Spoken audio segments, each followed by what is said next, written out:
আসসালামু আলাইকুম। আমি Jahani Faisal EICT BCS and job ICT কোর্সে আপনাকে স্বাগতম। ধারাবাহিকভাবে আজকে আমরা আলোচনা করব কম্পিউটারের অঙ্গ সংগঠন নিয়ে, যা হবে আমাদের লেকচার নাম্বার 5। আর লেকচার নাম্বার 5 এ আমরা অঙ্গ সংগঠন নিয়ে কম্পিউটার ইনপুট, প্রসেস, আউটপুটে কী ডিভাইস থাকবে, কী প্রসেসর আছে, কী ধরনের প্রসেসর হতে পারে, সেই বিষয়ে ডিটেইলস আলোচনা করা হবে আজকের ভিডিওতে। আজকের ভিডিও হচ্ছে খুবই ইম্পর্টেন্ট। ওকে, তো চলুন শুরু করি।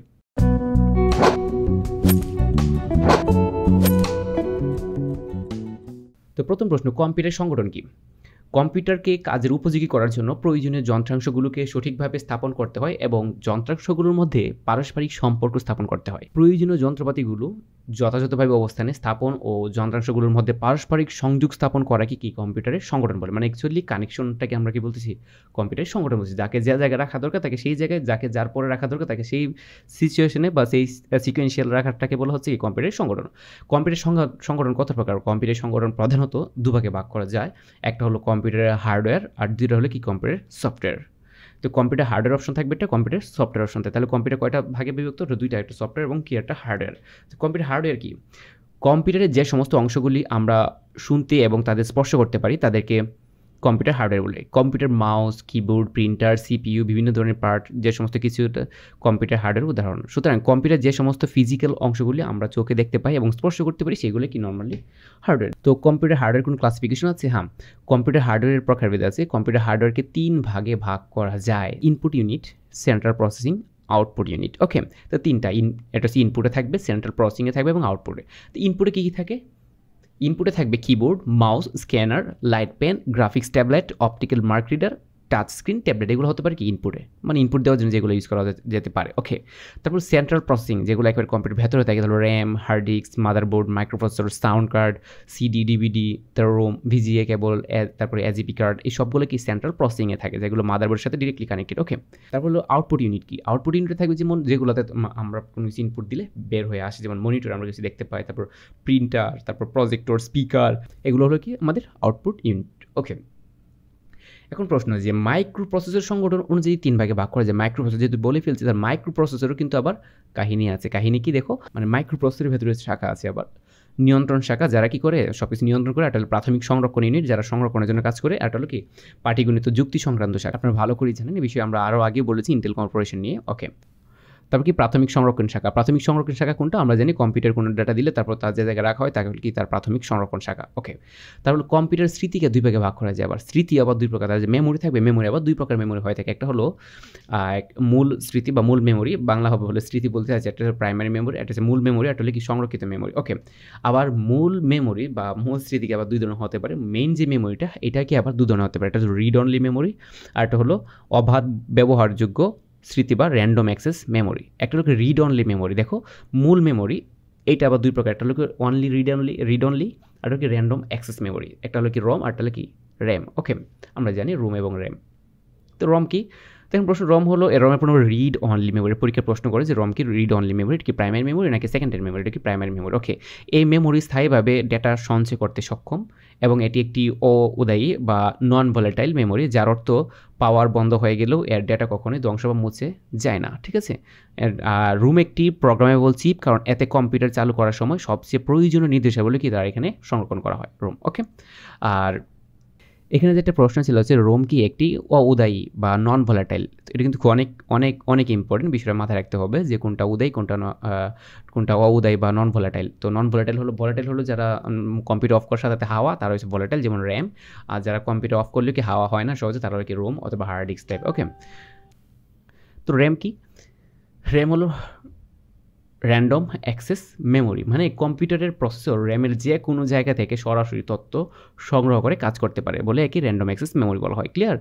আর এখানে কিন্তু এটা একটা উদায়ী বা ভোলাটাইল মেমোরি। ঠিক আছে, অফ করবেন হাওয়া হয়ে যাবে, মেমোরিতে কিন্তু এটা স্টোর থাকে না। ওকে, তারপর হচ্ছে ফ্লপি ডিস্ক কি? ফ্লপি ডিস্ক হলো নমনীয় প্লাস্টিক জাতীয় বস্তু বা ফ্লেক্সিবল প্লাস্টিক ম্যাটেরিয়াল দিয়ে তৈরি ফ্লপি ডিস্ক। ওকে, এ কারণে এর নাম হয়েছে কি ফ্লপি ডিস্ক। হার্ড ডিস্ক কি? হার্ড ডিস্ক বা হার্ড ড্রাইভ হলো কম্পিউটার ডাটা তথ্য সংরক্ষণ করে রাখার একটা যন্ত্র, যেখানে কম্পিউটারের তথ্য ডাটা জমা রেখে পরবর্তী সময়ে আমরা সেটা কি আবার কি দেখতে বা পড়তে পারি। হার্ড ডিস্কে সমকেন্দ্রিক একাধিক চাকতি থাকে, যাকে আমরা কি ফ্ল্যাটার্স বলা হয়। মানে হার্ড ডিস্কে তোমরা দেখবা যে যদি হার্ড ডিস্ক কখনো খুলে দেখবে অনেকগুলো চাকতি আছে। ঠিক আছে, ওদেরকে কি ফ্ল্যাটার্স বলা হয়। ওকে, অ্যারিথমেটিক অ্যান্ড লজিক ইউনিট। তো অ্যারিথমেটিক বলতে কি, অ্যারিথমেটিক্যাল যাবতীয় কাজ এবং লজিক্যাল যাবতীয় কাজগুলো করে কি এই এএলইউ সেকশনে। এএলইউ মেইনলি হলো সিপিইউর একটা অংশ, আর কিছু না। তো প্রশ্ন করতে পারি এএলইউ কোথায় থাকে, এএলইউ কিন্তু সিপিইউ থাকে। ওকে, আর কম্পিউটার সফটওয়্যার কি? তো কম্পিউটার সফটওয়্যার কি? কম্পিউটার সফটওয়্যার বলতে একগুচ্ছ কম্পিউটার প্রোগ্রাম অথবা কার্যপদ্ধতি ও ব্যবহারকারীকে বোঝায়, যার সাহায্যে কম্পিউটারে কোনো নির্দিষ্ট প্রকারের কাজ সম্পাদন করা হয়। কম্পিউটার সফটওয়্যার দুই ধরনের, একটা হলো সিস্টেম সফটওয়্যার, একটা হলো অ্যাপ্লিকেশন সফটওয়্যার। আমরা কিন্তু এর আগেও বলছিলাম সিস্টেম সফটওয়্যার কোনটা এবং অ্যাপ্লিকেশন সফটওয়্যার কি। তো সিস্টেম সফটওয়্যার কি, অপারেটিং সিস্টেম, ডাটাবেস ম্যানেজমেন্ট, তারপর নেটওয়ার্ক ম্যানেজমেন্ট, এগুলো হলো কি সিস্টেম সফটওয়্যার।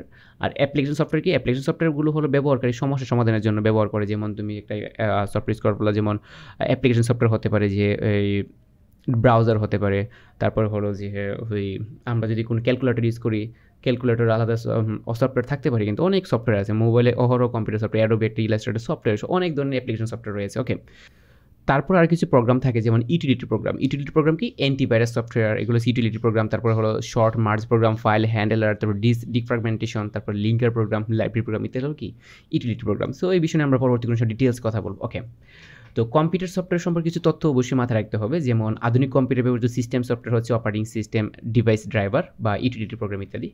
আর ব্যবহারকারী ও হার্ডওয়্যারের মধ্যে যোগাযোগ রক্ষা করে কে, সফটওয়্যার। তাহলে কিন্তু এমসিতে প্রশ্ন করে যে ব্যবহারকারী এবং হার্ডওয়্যারের মধ্যে যোগাযোগ রক্ষা করে কে, সফটওয়্যার। ওকে, কিছু প্যাকেজ সফটওয়্যার আছে যেমন ডাটাবেস ম্যানেজমেন্ট সফটওয়্যার, তারপর ওয়ার্ড প্রসেসিং সফটওয়্যার, তারপর spreadsheet analysis software, graphics software, তারপরে presentation software, computer aided design, ওরা কি প্যাকেজ মানে দেখবেন এখানে আরও কিছু আছে আর কি মেনলি। যেমন কয়েকটি ওয়ার্ড প্রসেসিং সফটওয়্যার হলো যেমন মাইক্রোসফট ওয়ার্ড, এমএস, তারপরে পিএফএস রাইটার, তারপর নোটপ্যাড, এর হলো কি ওয়ার্ড প্রসেসিং সফটওয়্যার। এগুলো কিন্তু পরীক্ষায় আসে কোনটি ওয়ার্ড প্রসেসিং, দ্যাটস মিন তুমি এখানে টাইপ করতে পারবে, দ্যাটস মিন তুমি কিছু লিখতে পারবে, এগুলো কি বলা হয় কি ওয়ার্ড প্রসেসিং সফটওয়্যার। আর বিনা অনুমতিতে অন্য কারো সফটওয়্যার কপি করে আংশিক পরিবর্তন করে নিজের নামে চালিয়ে দেওয়ায় সফটওয়্যারকে বলে কি সফটওয়্যার পাইরেসি। ঠিক আছে, তো অনেক সময় পরীক্ষা প্রশ্ন করে সফটওয়্যার পাইরেসি কি।